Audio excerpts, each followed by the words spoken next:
शरद चांदनी का चमत्कार। कहते हैं कि इस दिन आसमान से अमृत की वर्षा होती है। शरद ऋतु की पूर्णिमा काफी महत्वपूर्ण होती है।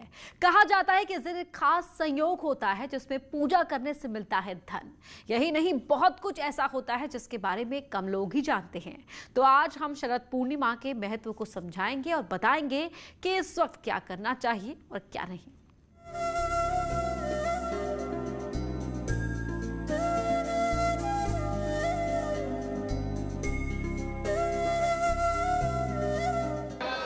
हिंदू धर्म में हर तिथि पर कोई ना कोई संयोग होता है, लेकिन पूरे साल में कुछ दिन ऐसे होते हैं जब महासंयोग का योग बनता है। शरद पूर्णिमा के दिन भी अद्भुत योग बना है।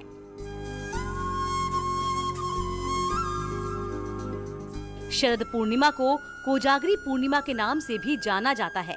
कहा जाता है इस दिन चंद्रमा धरती पर अमृत की वर्षा करते हैं। यही नहीं, शरद पूर्णिमा का चांद और साफ आसमान मानसून की पूरी तरीके से चले जाने का प्रतीक भी है। कहते हैं ये दिन इतना शुभ और सकारात्मक होता है कि छोटे से उपाय से बड़ी बड़ी परेशानियां टल जाती हैं। शरद पूर्णिमा के दिन चंद्रमा, माता लक्ष्मी और भगवान विष्णु की पूजा की जाती है। इसलिए मथुरा के बांके बिहारी मंदिर में सुबह से ही भक्तों का रेला उमड़ पड़ा। भक्तों ने खास पोशाक पहने मुरलीधर ठाकुर बांके बिहारी जी का दर्शन किया। कहते हैं इस दिन भगवान कृष्ण का दर्शन खास माना जाता है।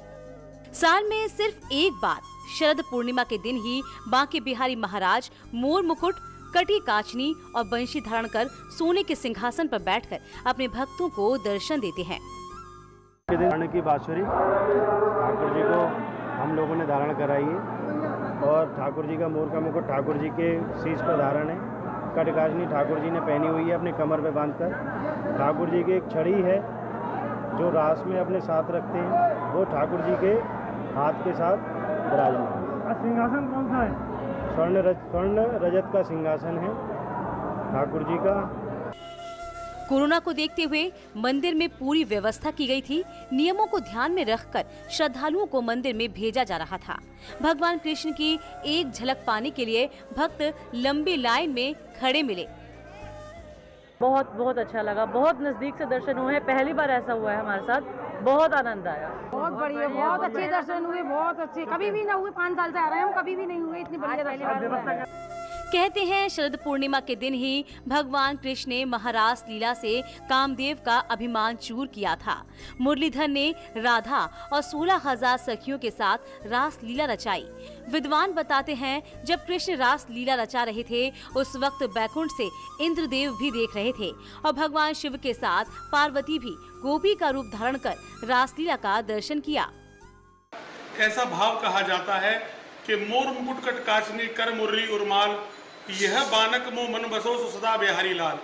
कहने से भाव है कि बिहारी जी महाराज आज के दिन माथे पर मुकुट धारण करते हैं, कमर में कट काचनी धारण करते हैं, गले में बैजंती माला पहनते हैं और ऐसी छवि बिहारी जी की भक्तों के हृदय को आनंद देने वाली है। ऐसी मान्यता है कि शरद पूर्णिमा के दिन जो भी भक्त भगवान कृष्ण की लीला देखता है उसकी सभी मन्नतें पूरी होती हैं। न्यूज़ 18 के लिए मथुरा से नितिन गौतम की रिपोर्ट। पौराणिक मान्यताओं के मुताबिक शरद पूर्णिमा के दिन मां लक्ष्मी का जन्म हुआ था, इसीलिए धन प्राप्ति के लिए भी ये दिन सबसे बेहतर माना जाता है। इस दिन प्रेमावतार भगवान श्री कृष्ण, धन की देवी मां लक्ष्मी और 16 कलाओं वाले चंद्रमा की उपासना से अलग अलग वरदान की प्राप्ति की जा सकती है। लेकिन कैसे, इस रिपोर्ट में समझिए।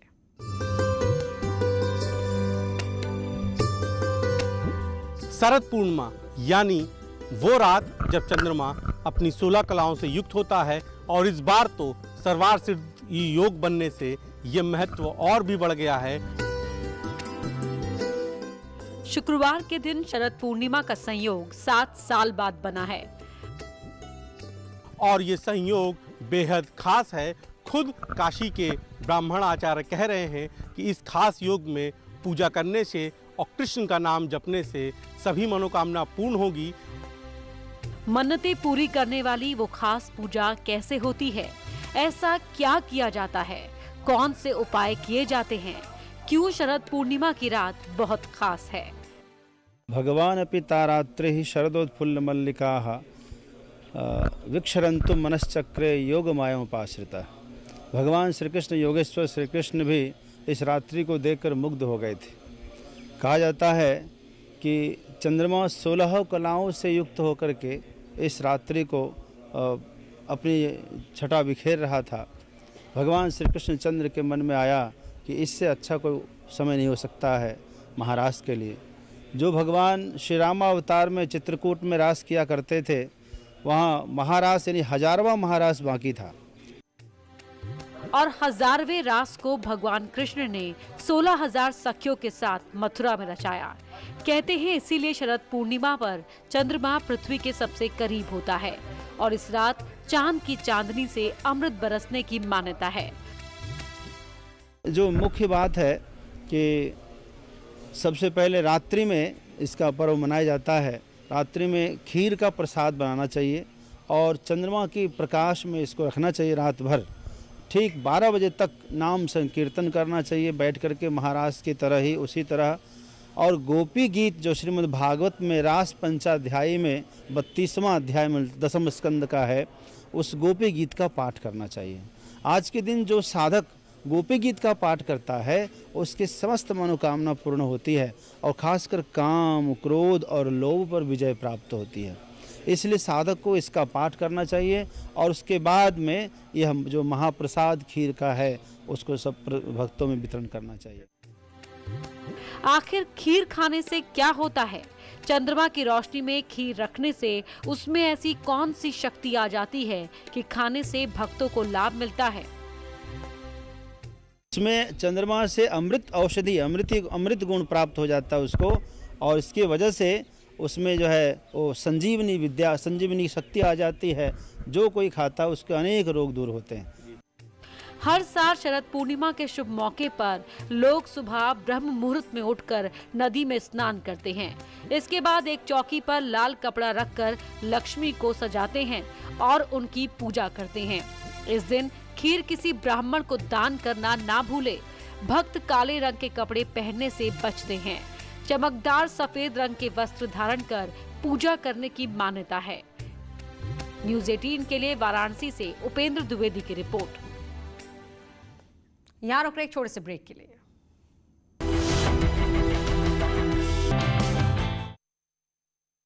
जंगल सफारी 2 दिन के गुजरात दौरे पर पहुंचे प्रधानमंत्री मोदी ने केवड़िया में आरोग्य वन समेत कई योजनाओं का उद्घाटन किया। चिल्ड्रन पार्क और जंगल सफारी की भी शुरुआत की। दौरान स्टैच्यू ऑफ यूनिटी के पास जंगल सफारी, नदी में cruise, Ekta mall, children nutrition park, unity glow garden, cactus garden का भी जायजा लिया।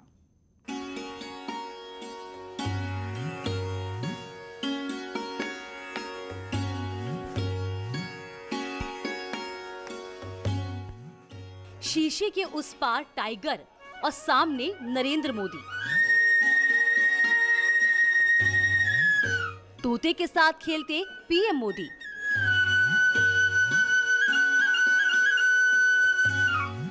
हिरण का झुंड। बंद पिंजरे से उड़ते परिंदे।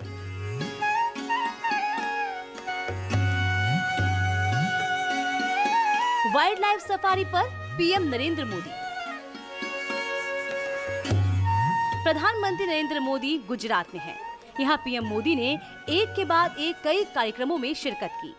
सबसे पहले पीएम ने औषधि मानव मिशन की शुरुआत की। ये कार्यक्रम केवड़िया जिले में था। यहाँ न्यूट्रिशन पार्क में पीएम मोदी टॉय ट्रेन के जरिए पहुँचे और फिर औपचारिक तौर पर इस कार्यक्रम का शुभारंभ किया। इस न्यूट्रिशन पार्क को खास तौर पर बच्चों के लिए तैयार किया गया है ताकि न्यूट्रिशन के प्रति बच्चे जागरूक रहें।